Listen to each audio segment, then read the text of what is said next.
being a Brentwood Indian alumni to see what's going on with Brentwood, and a lot of teams here on Long Island, a lot of schools have to change their mascots because the American Indian. Some people might not realize how much we look to the American Indian as as a heroic figure, as a great strong figure.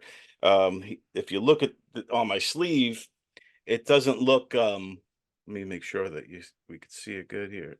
Uh, it's not like a funny looking American Indian. It's very Yeah. stoic, and I think everybody who's ever worn the Indian wears it with pride.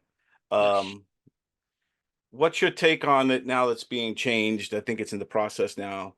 I just wanted to get your take on it as an alumni. I think we overthink things as a society, and no matter what you change it to or what's going on, somebody's going to have a problem with it. So if that's the case, why not leave it be for the people who haven't, I take pride in being an Indian, and no disrespect to the natives, and no disrespect to what some people are trying to do, but also know that it's not a disrespectful thing. It's a prideful thing. If I could have somebody represent me in a proud, prideful way, I would respect that because you know what? Instead of taking it out, let's get more history. Let's make it known and make it a actual and factual reason why you're repping that, and that may be able something that could change the game. But in today's society, everything is offensive. Everything is and I'm not disrespecting anybody. And I'm not talking down on anybody, but no matter what you change it to, you're gonna offend somebody. So I don't think when it was brought up to be our alma mater, it was brought up to be disrespectful or distasteful. And I think that the school districts always handle it with pride and always repped it with pride. And even just the name Brentwood, you got to have pride in it because other people will disrespect it if you don't.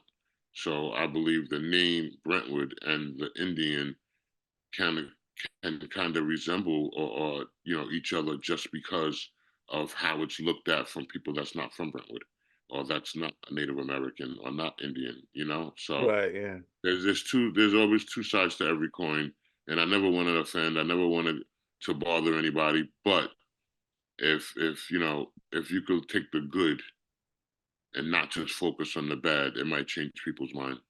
Right on, and that's what I think that the most of it was always with good intentions. It was always good. I don't remember a time.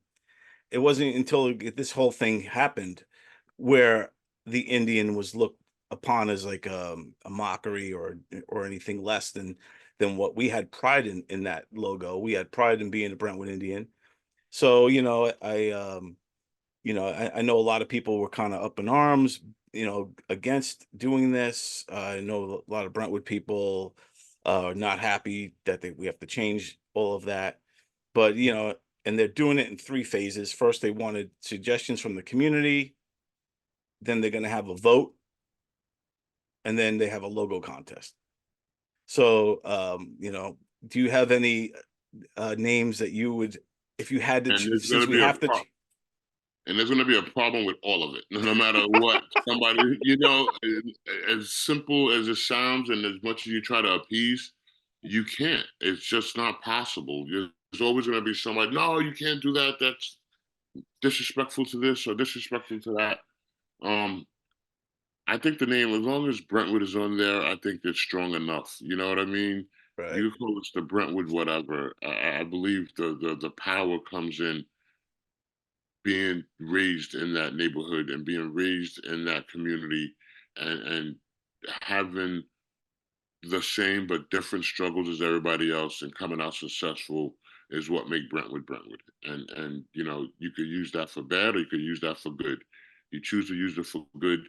It doesn't matter what the mascot is. It doesn't matter what the name changes to. You're gonna rep Brentwood to the fullest, like people have done in the past, and people are gonna do in the future.